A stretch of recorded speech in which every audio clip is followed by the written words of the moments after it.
അധ്യായം 107. അൽ മാഊൻ. അവതരണം മക്കയിൽ. സൂക്തങ്ങൾ 7. നാമം. സൂറയുടെ പേരായി നിശ്ചയിക്കപ്പെട്ടത് അവസാന സൂക്തത്തിലെ അവസാന പദമായ അൽ മാഊൻ ആകുന്നു. അവതരണകാലം. ഇബ്നു അബ്ബാസും ഇബ്നു സുബൈറും ഈ സൂറ മക്കിയാണെന്ന് പ്രസ്താവിച്ചതായി ഇബ്നു മർദവൈഹി ഉദ്ധരിച്ചിട്ടുണ്ട്. അത്വായിനും ജാബിറിനും ഈ അഭിപ്രായം തന്നെയാണുള്ളത്. പക്ഷെ ഈ സൂറ മദീനയിൽ അവതരിച്ചതാണെന്ന് ഇബ്നു അബ്ബാസും ഖതാദയും ലഹാക്കും പ്രസ്താവിച്ചതായി അബൂ ഹയ്യാൻ അൽ ബഹ്റുൽ മുഹീത്തിൽ ഉദ്ധരിച്ചിട്ടുണ്ട്. നമ്മുടെ വീക്ഷണത്തിൽ സൂറ മദനിയാണെന്ന് കുറിക്കുന്ന ഒരാന്തരിക സാക്ഷ്യം സൂറയിൽ തന്നെയുണ്ട്.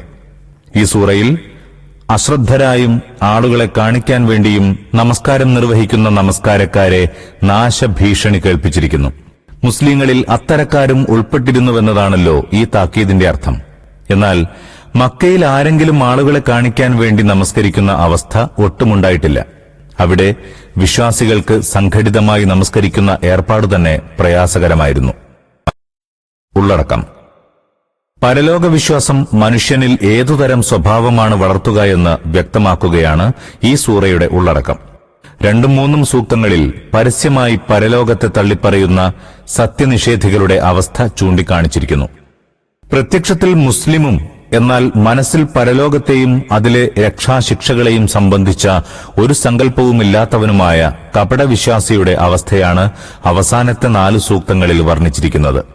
2 തരം ആളുകളുടെയും പ്രവർത്തന രീതികൾ ചൂണ്ടിക്കാണിച്ച് അനുവാചകരെ ഗ്രഹിപ്പിക്കാൻ ഉദ്ദേശിക്കുന്ന യാഥാർത്ഥ്യം ഇതാണ്: പരലോക വിശ്വാസമില്ലാതെ മനുഷ്യനിൽ അടിയുറച്ച സുഭദ്രമായ വിശിഷ്ട സ്വഭാവചര്യകൾ വളർത്താൻ കഴിയില്ല.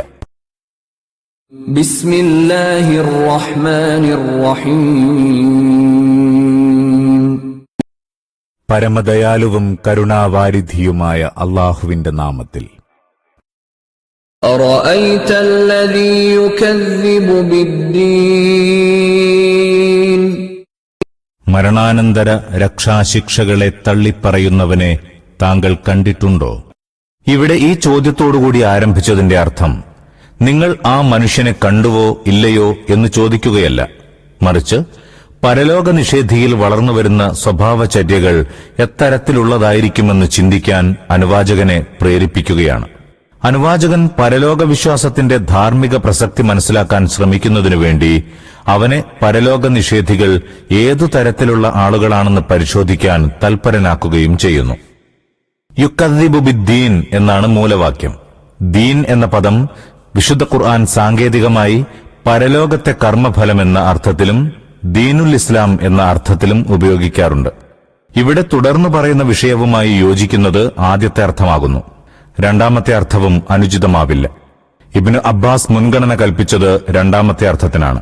എന്നാൽ ഭൂരിപക്ഷം ഖുർആൻ വ്യാഖ്യാതാക്കളും ആദ്യത്തെ അർത്ഥത്തിനാണ് മുൻഗണന നൽകിയത്.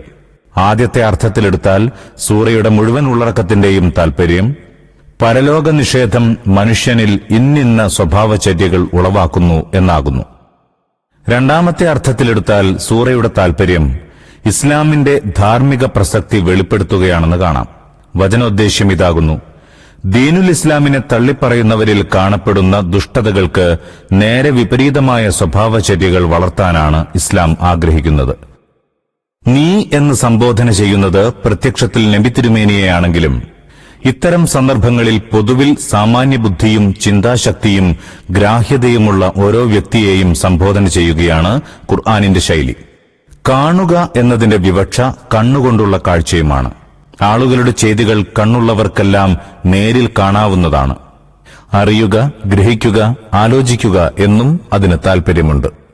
മറ്റു ഭാഷകളിലെന്ന പോലെ അറബിയിലും നോക്കുക എന്ന പദം ഈ അർത്ഥങ്ങളിലൊക്കെ ഉപയോഗിക്കാറുണ്ട്.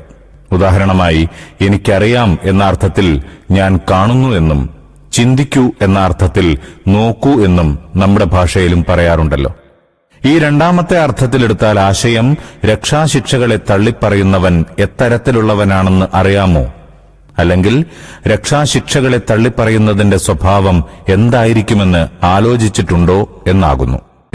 فذلك الذي يدع اليتيم. അവൻ അനാഥയെ ആട്ടിയകറ്റുന്നവനാണ്. ഇതിന് പല അർത്ഥങ്ങളുണ്ട്. ഒന്ന്, അനാഥന്റെ അവകാശം ഹനിക്കുകയും അവന്റെ പിതാവ് ശേഷിപ്പിച്ച സ്വത്ത് കൊടുക്കാതെ ഇറക്കിവിടുകയും ചെയ്യുക. 2. സഹായം തേടിവരുന്ന അനാഥകളോട് കരുണ കാട്ടാതെ ആട്ടിയോടിക്കുക. യാതനയുടെ രൂക്ഷത മൂലം അവൻ വീണ്ടും കാരുണ്യം തേടി വന്നാൽ നിർദ്ദയം തള്ളിപ്പുറത്താക്കുക. 3. അനാഥകളെ പീഡിപ്പിക്കുക. ഉദാഹരണമായി, വീട്ടിൽ സ്വന്തം കുടുംബത്തിൽപ്പെട്ട അനാഥരുണ്ടെങ്കിൽ അവരെക്കൊണ്ട് എല്ലാ വീട്ടുവേലകളും ചെയ്യിക്കുക. തൊട്ടതിനും തടഞ്ഞതിനുമൊക്കെ അവനെ ശകാരിച്ചുകൊണ്ടും ദ്രോഹിച്ചുകൊണ്ടുമിരിക്കുക. കൂടാതെ ഈ വാക്യത്തിൽ ഇങ്ങനെയൊരർത്ഥവും കൂടി ഒളിഞ്ഞിരിപ്പുണ്ട്.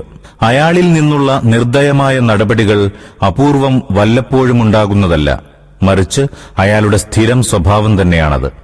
അത് ദുഷ്ടമാണെന്ന വിചാരം പോലും അയാൾക്കില്ല. അയാൾ ബോധപൂർവം നിസ്സങ്കോചം ആ നടപടി സ്വീകരിച്ചിരിക്കുകയാണ്.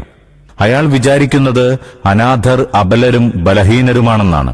അതുകൊണ്ട് അവരുടെ അവകാശം ഹനിക്കുന്നതിൽ, അല്ലെങ്കിൽ അവരെ മർദ്ദന പീഡനങ്ങൾക്കിരയാക്കി നിർത്തുന്നതിൽ, അല്ലെങ്കിൽ അവർ സഹായം തേടിയെത്തുമ്പോൾ ആട്ടിപ്പായിക്കുന്നതിൽ ഒരു കുഴപ്പവുമില്ലെന്ന് അവർ കരുതുന്നു.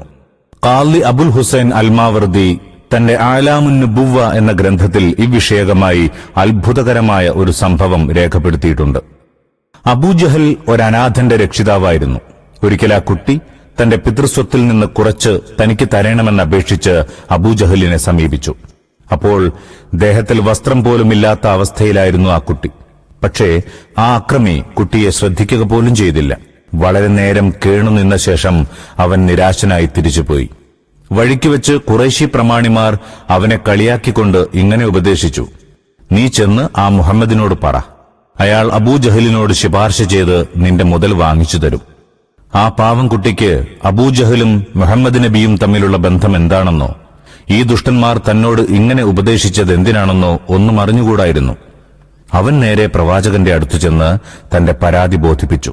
അദ്ദേഹം ഉടനെ എഴുന്നേറ്റ് ആ കുട്ടിയെയും കൂട്ടി തന്റെ ബദ്ധവൈരിയായ അബൂജഹലിന്റെ അടുത്തു ചെന്നു.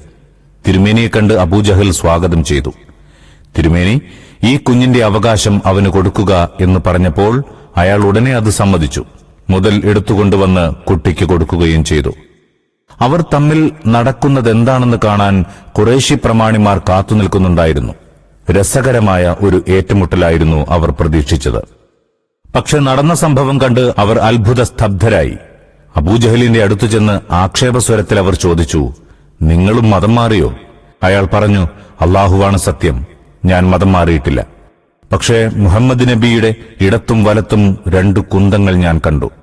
ഞാൻ അയാളുടെ തൃപ്തിക്കെതിരായി വല്ലതും ചെയ്താൽ ഉടനെ എന്റെ മേൽ അവ തുളഞ്ഞു കയറാൻ ആഞ്ഞു നിൽക്കുന്നതായി എനിക്ക് തോന്നി. ആ കാലത്ത് അറേബ്യയിലെ ഏറ്റവും പുരോഗമിച്ച ആഢ്യഗോത്രത്തിലെ പ്രമാണിമാർ പോലും അനാഥകളോടും മറ്റവശ ജനങ്ങളോടും സ്വീകരിച്ചിരുന്ന സമീപനം എന്തായിരുന്നു എന്ന് മാത്രമല്ല ഈ സംഭവം ചൂണ്ടിക്കാണിക്കുന്നത്. റസൂൽ തിരുമേനി എത്ര ഉന്നതമായ സ്വഭാവത്തിന്റെ ഉടമയായിരുന്നുവെന്നും തിരുമേനിയുടെ സ്വഭാവം അദ്ദേഹത്തിന്റെ ബദ്ധവൈരികളെപ്പോലും എന്തുമാത്രം കീഴ്പ്പെടുത്തിയിരുന്നുവെന്നും കൂടി ഇതിൽ നിന്ന് മനസ്സിലാക്കാം. ഇത് തിരുമേനിയുടെ സ്വഭാവ മഹിമയുടെ വീര്യത്തെ സൂചിപ്പിക്കുന്നതാണ്. ഖുറൈശികൾ അദ്ദേഹത്തെ ആഭിചാരകൻ എന്ന് വിളിച്ചത് അതിന്റെ പേരിലായി.